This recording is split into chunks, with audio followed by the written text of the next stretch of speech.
I lit 14 tiny flames for a 68th birthday. No one bothered to attend. And in the quiet between those flickers, I heard the truth I'd been avoiding. Love without presence is only a story we tell ourselves to survive. The sweet tea sweated to water, the cake sighed into the afternoon, and when the phone finally buzzed, it wasn't a promise to come, it was a bill disguised as a daughter. If you've ever celebrated alone and pretended it was enough, you already know the ache that followed. That morning, I'd arranged fresh daisies in my grandmother's crystal vase, turning each stem like a prayer. By 1 p.m., the dining room was set with our good china. Harold's gift on our 25th 3 places for a hope I refused to let die. 6 plus 8 candles seemed cleaner than a crowded 68, so I pressed them into chocolate icing and waited as the light poured across the tablecloth. By 4 p.m., the ice in the pitcher had surrendered, the wax had puddled into stubs, and I moved to Harold's old recliner, feeling the house expand around me the way grief does when it has room. I told myself maybe they'd forgotten. I typed slowly, careful with every word the way arthritic fingers are careful with everything. I miss you. I feel so alone. I love you more than words. Send. David's message landed first, apologetic and distant, a work emergency, a call soon. Soon meant someday, and someday had somehow become a year.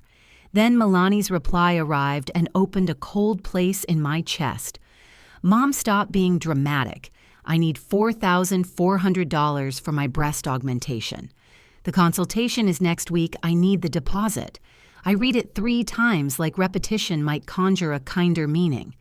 Then I walked to my purse, lifted the checkbook, and wrote what my heart could bear, $2. I folded it into thick stationery and wrote, "Good luck with everything, sweetheart. This should cover your needs perfectly."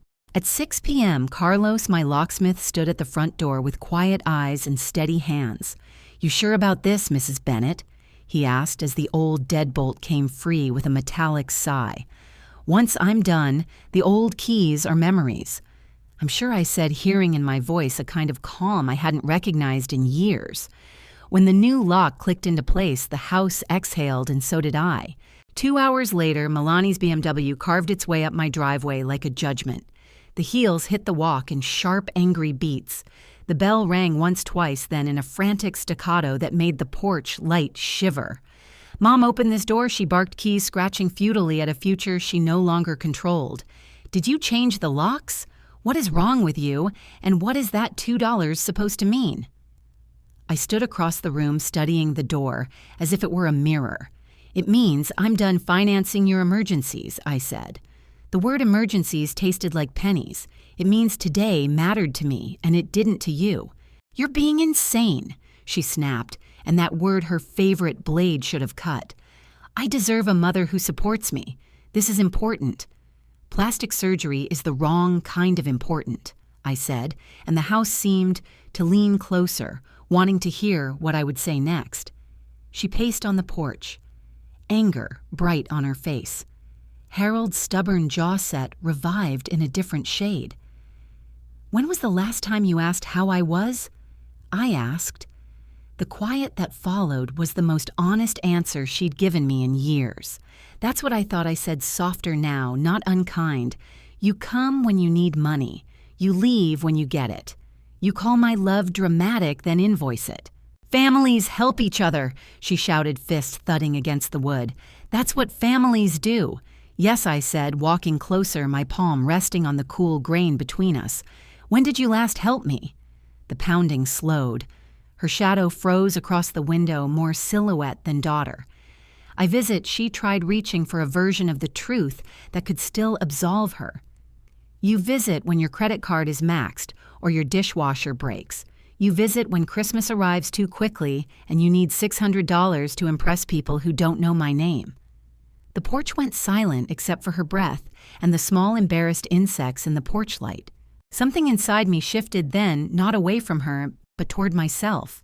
I turned from the door and crossed to the maple desk where I kept the tidy archives of a life built on coupons and faith check stubs. Bank statements, Harold's old calculator yellowed at the edges. I hadn't planned to open the bottom drawer again. I hadn't planned any of this. But the quiet insisted. Somewhere in those manila folders, I sensed the outline of a story I had refused to read because it would mean I'd been wrong about the people who were supposed to be right. The lock on the drawer resisted, then yielded. In the dim lamplight, envelopes shifted like sleeping fish.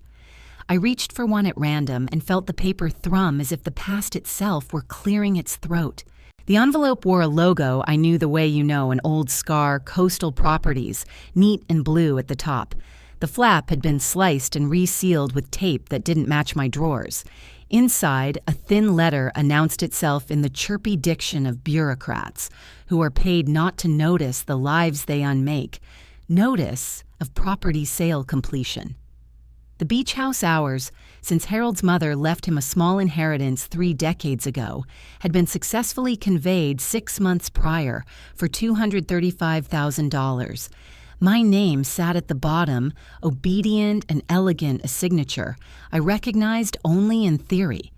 My real handwriting had learned to tremble. This one did not, Milani. I called through the door voice sanded down to something calm. Did you sell the beach house? On the porch shoes stilled against the boards? Then that old familiar scramble for the right lie. I can explain. You forged my signature and sold my house, I said, and the words fit together so cleanly I was almost grateful for their honesty. It wasn't like that she tried, but the truth had already stepped into the room and closed the curtains. You never go there, she said, reaching for justification, the way someone drowning reaches for anything that floats. It just sits.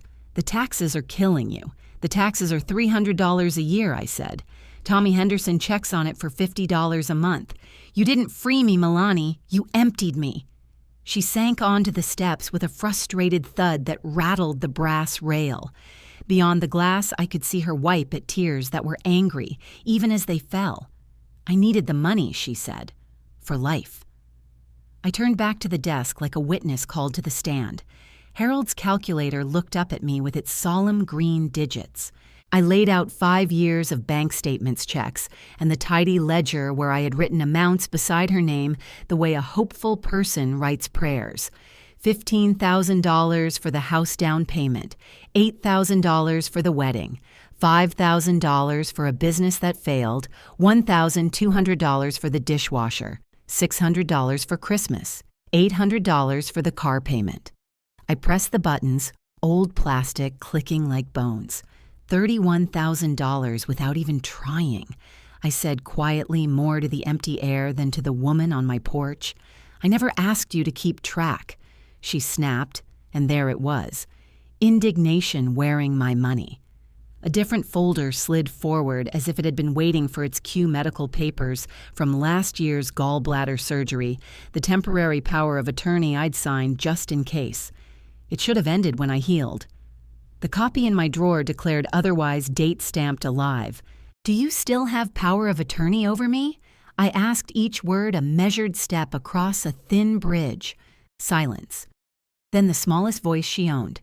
Technically. Have you used it? Only for emergencies. What emergencies, Bills, when you were in the hospital? What else? The pause lasted long enough for the lamp to hum. I opened a credit card in your name. Just a small one. How much? $12,000. The number sucked the heat from the room. I pulled more statements, 3 withdrawals of $999 each, just under the alert threshold. A savings account that had melted from $32,000 to $8,000, over 18 months withdrawal slips pretending to be my hand. The total stared up at me, more than $270,000 gone not spent on survival, but on a life that clinked when it walked into restaurants and glittered at traffic lights. You've destroyed me, I whispered, and the only sound on the porch was the soft animal of her breath. No, Mom, I can fix this. I'll pay you back. With what I asked, and the quiet swallowed her answer because there wasn't one. Somewhere in the neighborhood, a clock struck 9 p.m., each chime a witness. I gathered the papers into a single stack the way a person gathers their courage, shaky, stubborn, finished. The door felt cooler under my palm now, less like a wall and more like a boundary. Leave, I said. We'll speak when there are officers in the room and a lawyer who knows your name. She started to shout again, then stopped when she heard what my voice had learned. I was done begging to be loved by someone who loved my wallet better. I didn't sleep that night. The documents lay across my coffee table like the wreckage of a storm, ink numbers, dates, each one a betrayal disguised as a transaction. I brewed coffee at dawn with shaking hands and called Margaret Chen Harold's old lawyer. She'd always treated us like family, which was fitting since my own had stopped trying. "Margaret," I said when she answered, her voice groggy but warm, "I need to see you today. It's about my daughter." By 9 a.m., I was in her office, sunlight cutting clean lines across polished wood. Margaret listened without interrupting, eyes steady as I laid out the papers, the forged signature, the power of attorney, the credit cards. When I finished, she took a deep breath. "Bernice, this isn't just theft, it's fraud, elder abuse. If you file charges, it's prison time." "I know," I said quietly. "What do you want to do? I want my house back. I want my name cleared. And I want her to understand that she can't do this to me or anyone ever again." Margaret nodded. "Then we start today." The police came that afternoon. Officer Martinez was young, patient, the kind of man who still believed in decency. He photographed every document, asked gentle questions, and finally said, "Ma'am, are you sure you want to press charges?" Some people prefer to keep family matters private. I met his eyes and said, "If a stranger had stolen $270,000 from me, would you ask that question?" He looked down, embarrassed. "No, ma'am." "Then don't ask now." He nodded his pen, scratching across the form. By evening, the report was filed, the restraining order granted, and my phone filled with missed calls, 17 messages from relatives I hadn't heard from in years. "Bernice, it's your sister Joan," one began, indignant. "Milani says you've lost your mind." Another voice followed Aunt Bernice. "This is Susan. Please don't ruin her life over a mistake. I deleted them all." They hadn't been here yesterday when I sat alone with candles melting into wax puddles and silence thick as grief. They didn't earn a voice now. 2 days later, Margaret called with news. The bank froze the accounts, she said. "We'll get a court date for the property recovery soon. The sale's being investigated." I exhaled for what felt like the first time in weeks. How long will it take? Months, maybe a year. But it's moving. Then she hesitated. "Bernice, there's something else." Milani's husband reached out. "He wants to meet." My stomach clenched. What could he possibly have to say? He says he didn't know anything. He wants to help. Against my better judgment, I agreed. When Derek arrived at Margaret's office, he looked hollowed-out eyes, red-rimmed suit, wrinkled like he'd slept sitting up. "Mrs. Bennett," he said, voice trembling. I don't know what to say. I didn't know what she was doing. He opened a folder and spread bank statements across the table. She told me she had a trust fund, that the money was gifts from you, estate planning, she called it. I believed her. He rubbed his temples, shame soaking every syllable. When she sold the beach house, she said you'd given it to her, that you were too tired to maintain it. I watched him crumble, this man who had married my daughter thinking she was whole. And the money Margaret asked. All gone, he said. Designer handbags, vacations, upgrades. Nothing left. He looked at me, then, eyes desperate. "Mrs. Bennett, I want to help you get it back. I'll testify. Whatever it takes." His voice cracked. "I just don't want my kids to lose their grandmother. Emma and Jake, 8 and 5 bright little souls, who drew me pictures with crayons and called me Grandma B. The thought of them broke something open in me I thought had died. If you help us, Margaret said she could face real prison time. Are you prepared for that?" Derek nodded. "She needs to face what she's done. She's not the person I married anymore." When he left, I sat in the quiet of Margaret's office staring at the papers he'd brought. I should have felt triumph. Instead, I felt tired. If he cooperates, I asked, can we negotiate something that avoids prison but makes her pay it back? Margaret tilted her head. Restitution instead of prison. It's possible. Risky, but possible. I nodded slowly. She deserves consequences. But maybe the children deserve a mother who can still come home someday. Different, but home. Margaret smiled faintly. "You're a better woman than most, Bernice?" Maybe. Or maybe I'd just spent my whole life trying to believe love could still be repaired, even after everything it broke. 3 weeks later, I was watering my tomato plants when Margaret called. "She wants to talk," she said without preamble. "Milani's lawyer reached out. She's ready to negotiate." I sank onto the garden bench, the hose still trickling water into the soil. "Why now Derek filed for divorce yesterday," Margaret replied. And her lawyer explained she's facing up to 25 years for fraud and elder abuse. She's terrified. 25 years. My daughter would be nearly 60 when she got out. The thought should have comforted me, it didn't. "What does she want? Probation, full restitution, and she's asking to see you?" "Absolutely not," I said too quickly. Bernice Margaret's voice softened. "This isn't for her. It's for you. Closure isn't about mercy, it's about ending the story properly." So I agreed. The next afternoon, I arrived at Margaret's office early, my stomach tight as if expecting an earthquake. When Milani walked in, the air thinned. She looked nothing like the woman who used to strut in designer heels. Her hair was greasy. Her clothes rumpled her face, pale and hollow. She sat across from me, unable to meet my eyes. "Thank you for coming," her lawyer said nervously, shuffling papers. "My client would like to make a statement." Milani inhaled shakily. "I'm sorry, Mom," she whispered. I said nothing. I know sorry isn't enough. I never meant for it to go this far. I was drowning debts bills, everything piling up. I thought I could borrow and pay you back. I finally spoke calm and cold as the ocean before a storm. "You thought you could steal until I had nothing left to give." She flinched, tears trembling on her lashes. "I didn't plan to hurt you. I just didn't know what else to do. You could have asked, I said, but you knew I'd say no, didn't you?" She nodded, and in that small motion lay years of manipulation and silence. The emergencies. I continued the car payments, the dishwasher, the Christmas gifts. Were any of them real? "Some," she said. "The car payment was. The rest." "Not really." I watched her twist a tissue between her fingers, eyes down.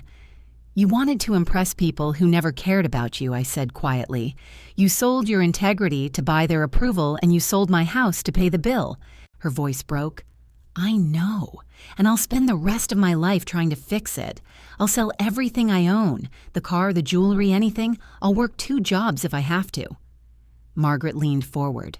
"Bernice, the state will accept the plea. Guilty to fraud, 5 years probation, full restitution, and community service. No prison time." I studied the woman across from me. Once I'd braided her hair for school, kissed her scraped knees, stayed up late sewing costumes for her plays. Now I barely recognized the shape of her. "There's one condition," I said. Her lawyer stiffened. "She'll write a letter to her children, an apology in her own words, explaining why she won't be living with them for a while. No excuses. No blame." The lawyer opened his mouth to object, but Milani spoke first. "I'll do it," she whispered. "Will you let me see them?" "That's between you and Derek," I said. "Then will you let them see you?" The question landed hard. I hadn't thought about how Emma and Jake fit into this wreckage. "They're innocent," I said. "I'll still be their grandmother." For the first time in months, Milani managed a fragile smile. "Thank you," she said, voice barely audible. "Don't thank me," I replied, standing. "You haven't earned forgiveness. You've just avoided prison. The next time you need help, ask instead of stealing. You might be surprised by the answer." I left her there, surrounded by lawyers and paperwork, and stepped into the hallway where the air smelled faintly of coffee and endings. Margaret caught my eye. "You did the right thing," she said. Maybe I did. Or maybe I'd just done what mothers always do, found a way to protect everyone except themselves. But for the first time, I wasn't protecting Milani. I was protecting my peace. 6 months later, the Atlantic sunrise painted my world in gold. I stood barefoot on the deck of the beach house. Harold and I had built a lifetime ago, the one Milani had stolen, and I had fought to reclaim. It was mine again, legally and completely, every beam and nail humming with quiet redemption. The air smelled of salt and early autumn, and for the first time in years, I felt like I was standing exactly where I was meant to be. My phone buzzed. A text from Derek. Kids want to know if they can help in your garden this weekend. I smiled, typing back, "Tell them to bring old clothes. The tomatoes need picking." By mid-morning, his car rolled up the gravel drive, sunlight catching on the windshield. Emma and Jake spilled out before it stopped, all knees and laughter. "We brought seeds," Jake shouted, waving a packet of sunflowers like a victory flag. "Daddy says we can plant them in your backyard. Did he now?" I laughed, pulling them both into my arms. They smelled of shampoo and summer, the kind of innocence that reminds you what's still worth saving. Derek followed with a cooler and a soft smile that looked easier than it used to. The divorce had finalized weeks ago. He was thinner, quieter, but free in a way I recognized. "You sure you don't mind having them all weekend?" he asked, setting the cooler down. "Mind," I said. "This is the best part of my week." And it was. We spent the morning in the garden, the children chattering about school and friends as they dug little holes in the soil. Emma, precise and patient, pressed each seed like it was a wish. Jake made more mud than progress, but his joy was contagious. Grandma Emma said, suddenly serious as a scientist, "Why doesn't Mommy come to your garden anymore?" The question stopped me. Derek and I had agreed honest answers, but gentle ones. "Sometimes grown-ups make choices that hurt people," I said quietly. "Your mommy made choices that hurt me, so we don't spend time together right now." Jake looked up, frowning. "But you still love her, right?" I paused, my hand still in the soil. "I love the little girl she used to be," I said finally. "But love doesn't mean you have to let someone hurt you." Emma nodded solemnly, like my friend Katie. "I love her, but I don't let her borrow my dolls anymore because she broke my favorite one." I smiled, exactly like that. That afternoon, the kids napped in the guest room, their faces soft with dreams. I sat on the deck, the ocean spread before me, and let the quiet wrap around me like a familiar shawl. My phone rang. Margaret. "Good news," she said. "The last of the credit card debt is paid off. Milani's ahead of schedule. How far? 6 months. At this rate, she'll finish in 9 years instead of 11. I closed my eyes, a strange warmth filling the space where bitterness used to live. "She's really doing it. Every penny above rent and groceries goes to restitution," Margaret said. 2 jobs. Grocery store by day, cleaning offices by night. She hasn't missed a payment." I didn't answer. The image of my daughter, tired working, finally responsible, was both painful and oddly comforting. "There's something else," Margaret added. "She asked to write you a letter. Not to ask for anything, just to tell you how she's doing." "No," I said quietly. "Not yet." "Understood." After we hung up, I checked on the kids again. Emma clutched her teddy bear, Jake, sprawled sideways across the bed. They were peaceful in a way I hadn't been in years. Derek picked them up after dinner, promising to visit next weekend. When their car disappeared down the road, the silence didn't sting. This time, it glowed. I made myself tea, stood on the porch, and watched the sea darken into indigo. Somewhere out there, my daughter was learning what I had always known, that money earned feels different than money taken, that love means showing up, not taking advantage, that some doors close not out of cruelty but out of mercy for both sides.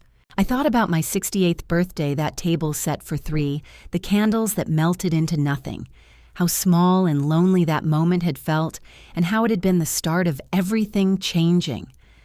My son David was visiting for Christmas this year, the first time in 4 years. He texted me that morning, "Thinking of you, Mom. Hope you're well." I replied, "Better than well. I'm happy." And for the first time since Harold died, it was true. I moved Harold's old rocking chair to the deck, the one that creaked in rhythm with the tide. The stars came out sharp over the water, and I thought of second chances, not Milani's, though I hoped she'd find one, but mine. The one that began with $2 and a locked door. The one that taught me that love without respect isn't love at all. It took 68 years to understand that the most important relationship I'd ever have was the one with myself. But I figured it out, and that was enough. If this story reached you tonight, take a moment before you leave. What would you have done if you were in my place? Have you ever had to choose peace over people you love. Tell me in the comments I read everyone. And if this story moved, you please like, share, and subscribe. It helps me keep telling the stories that remind us we're not alone.